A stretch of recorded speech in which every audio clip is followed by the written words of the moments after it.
The Chery Omoda 5 is a new entrant to the Australian small SUV space, and it's going to rival the Toyota Corolla Cross and Mazda CX-30 in low trim specs, and of course the Haval Jolion, another Chinese small SUV. But is it worth the $29,900 before on-road costs that Chery's charging for this vehicle in Australia? Well, that's what we're going to find out in today's review.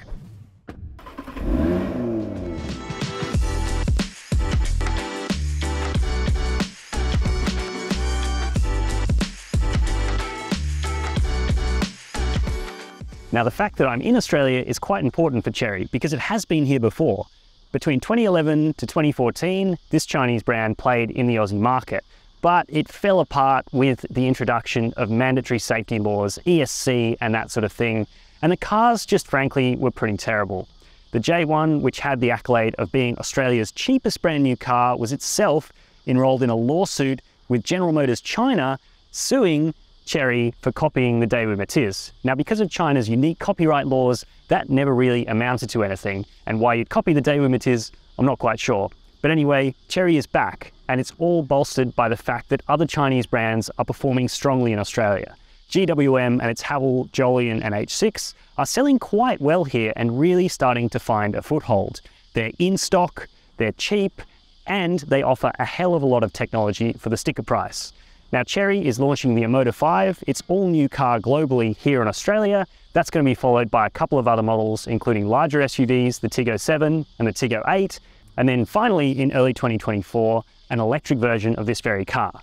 But I'm going to go back a couple of years to that Daewoo Matiz because, like that car and the Chery J1, there are a bunch of things on this Omoda 5 that I can point out that are stolen from other brands. So let's go through those right now. Starting right here with the grille that I think looks like it's borrowed from either a Lexus RX or a Hyundai Tucson. Next up, Thor's Hammer DRL borrowed from Volvo, and maybe a little bit of Hyundai Kona here. On the topic of that small SUV, do you see Kona Iron Man in all the red accents? And there's a trio of cues lifted from the new Lexus RX, the rear 3/4 window, the script on the light bar, and the general light detailing. And these bucket seats that are very familiar to those who've been in a Corolla ZR. And the final thing we come to in here are these twin 10.25-inch screens, which to me look like they're picked up directly from a Kia Niro. Now, if you've spotted anything else that I've missed, make sure to let me know in the comments section below, because you may be a better car spotter than me. Anyway, back to the actual features of this Chery, because at $32,990 plus on-road costs for this up-spec EX model, it is pretty well featured. As I said, the twin screens, digital driver's display, that graphics look pretty legible, clear and interactive as well. You've got the buttons on the steering wheel, which again feel very much like HMCA group products. It all works quite nicely. You can see your speed. You've also got this quite clever integration of HVAC controls down here, so they're not through the touchscreen, which, you know, is really nice. You can do more stuff in the touchscreen, but you can do temperature, fan speed, recyc, turn on and off, and turn AC on, as well as both demisters from there. So really great to see, even though this piano black plastic does like to pick up fingerprints, as you might be able to see now.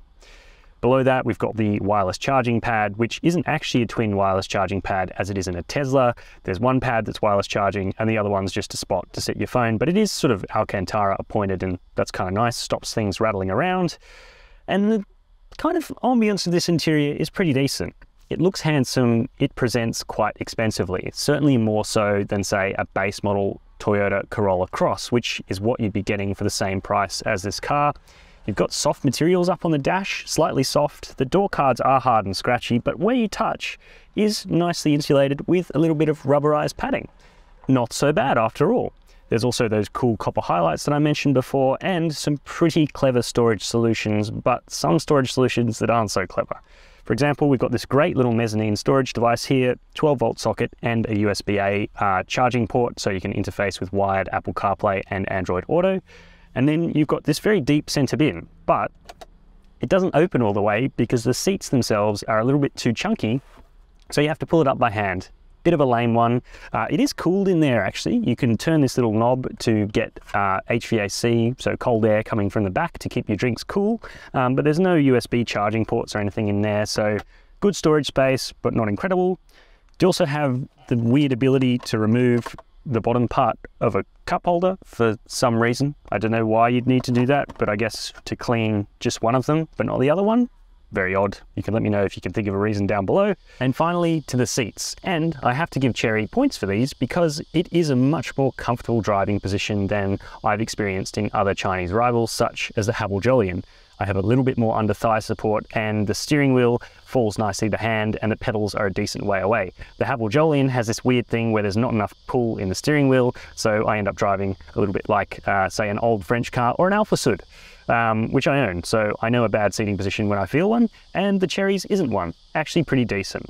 The seats themselves are appointed in faux leather, which does get a little bit sweaty on a hot day. You've got 3-stage heating, but no cooling. And in this EX model, you get electric adjust for both passenger and driver, including under thigh tilt. So you can actually get yourself into a very comfortable position. As for how it feels for the money, the build quality is okay. You do definitely pick up some creaks and rattles, especially from the screens. They just don't feel that strongly attached. But for the price you're paying, it's pretty affordable in the market considering what you get in here. The Omoda 5 also has this cool feature where the ambient lighting actually responds to the music you're playing, which I'll show you now by using shitty royalty-free music rather than my own tunes. As a small SUV, you can't really expect the Omoda 5 to have a cracking back seat, but it is relatively spacious for the size of the vehicle. As you can see, my headroom is actually relatively decent underneath this car's sunroof, and I've got reasonable legroom behind my own driving position. But it's not perfect. Namely the fact that the floor seems to be set very high. It's almost like an electric vehicle seating position in the back here, with my legs really elevated, so I don't have much support here underneath my legs, so I wouldn't be particularly comfortable on a longer journey. That said, there are some good touches, such as the air vents back here, though there's only a single USB-A charging port. The materials are hard and scratchy on the doors, but that's par for the course for this class. At least the backs of the seats are nicely appointed in that same faux leather that we see on the faces of the seats. You've also got a fold-down armrest with 2 little cup holders here and really decently sized door bins. They're hard and scratchy, so metal bottles might rattle around, but the fact that you can store bottles in there is probably enough for most people in this class. Being the top spec Omoda 5 sold here for the moment in Australia, this car gets a power tailgate, complemented by rather attractive scrolling indicators, which do add a premium vibe to this car and evidently aren't too expensive to implement. So well done, Chery, for taking that extra attention to detail. As we open up this boot, we find 360 litres of cargo space. That's not as much as something like a Kia Seltos, but it is about on par with a similarly sloping roof small SUV, the Mazda CX-30. There's not much else smart going on back here though. You've got a 12-volt socket and a space saver spare under the boot floor, but nothing like a shopping bag hook or netting or anything like that. You don't even have tie-down points for netting, but you do at least have a little bit of extra storage beneath the boot floor where you can choose to keep your Omoda 5 number plate. So let's shut that boot, and I will just quickly mention a couple of design things back here. That Lamborghini Urus inspired spoiler, you can let me know your thoughts on that below. It's not really a particularly sporty SUV, so it feels like it's writing checks it can't cash. And then finally, the badging back here. It's a lot neater than the Haval H6 and the Haval Jolyon, which seem to have all sorts of different fonts going on. The Chery and the Omoda 5 match in quite nicely, but this 230T badge doesn't really refer to anything in the Australian market, aside from the powertrain in it. So I'd probably be debadging that, debadging the Omoda 5, and just giving it a nice clean look.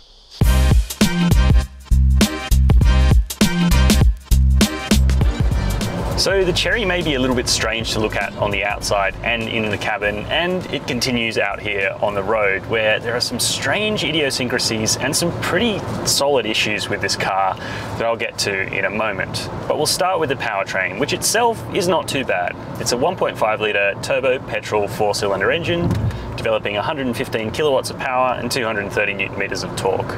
Well, that's according to Chinese testing at least. The Omoda 5 is only certified as developing 108 kilowatts and 210 newton meters here in Australia. Apparently, the measuring standards are different between the two countries. Regardless, the following assessment still remains valid.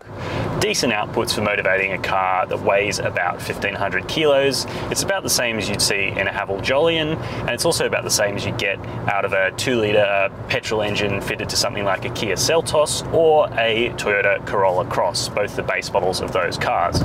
It's hooked up to the front wheels only via a CVT, and the system is okay. It's not terrible. It is a little bit doughy in its throttle response initially when you go to give it the beans, and then it also seems to sort of run on a little bit. It's like the acceleration runs a little bit over what you expected. So sometimes when you're coming up to a set of traffic lights, for example, it takes a little bit more brake force than you were maybe anticipating, but the refinement is pretty decent for the powertrain at least, and it's fast enough to get this car up to speed and keep up with traffic. Now let's jump straight into the real issue, I think, with this car, and that is its adaptive safety features. It may have the whole laundry list, everything that all the other rivals have, including AEB with pedestrian, cyclist and junction detection, adaptive cruise control, lane keep assist and all that, and also a 5-star ANCAP rating in Australia as of 2023. But the implementation of these systems is just really not good. It leaves an awful lot to be desired in this car. The lane keep assist ping-pongs you between the line markings.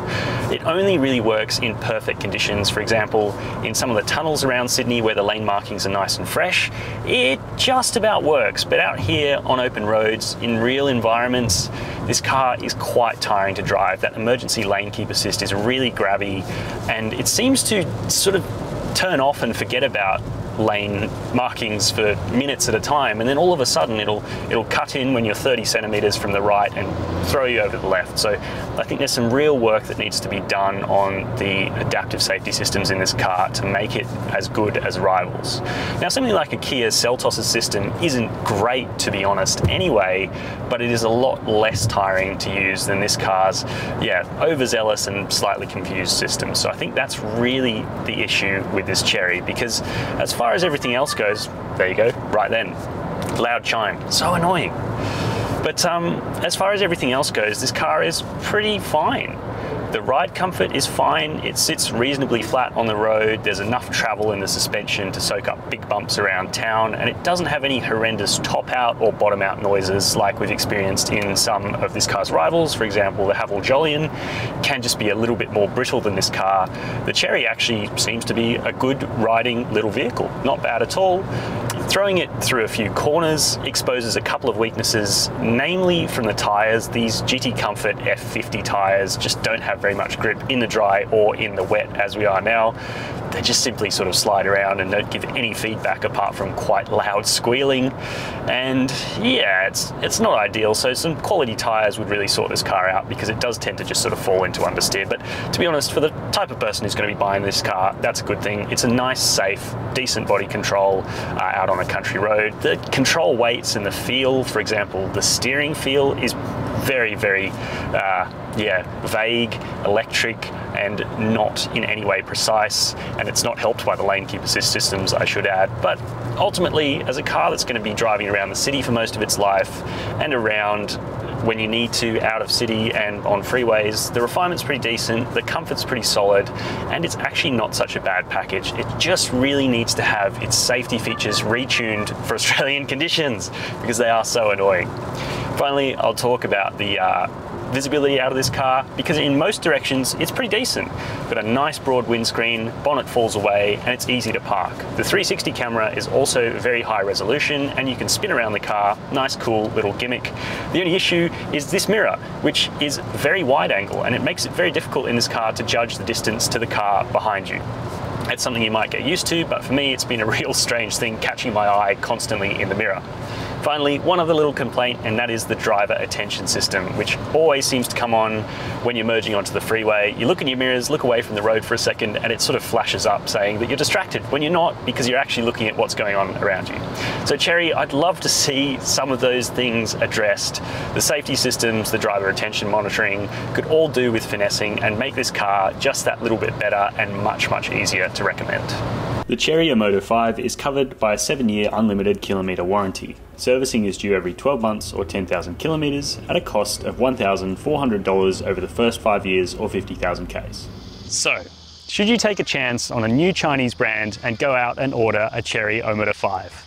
Well, even though I knocked it down for having a fair few design cues stolen from other manufacturers, ultimately the design is relatively cohesive and certainly interesting. You can forgo the red accents if you want, and you can save a couple of grand and go for the base model that isn't this one and get a cheaper vehicle.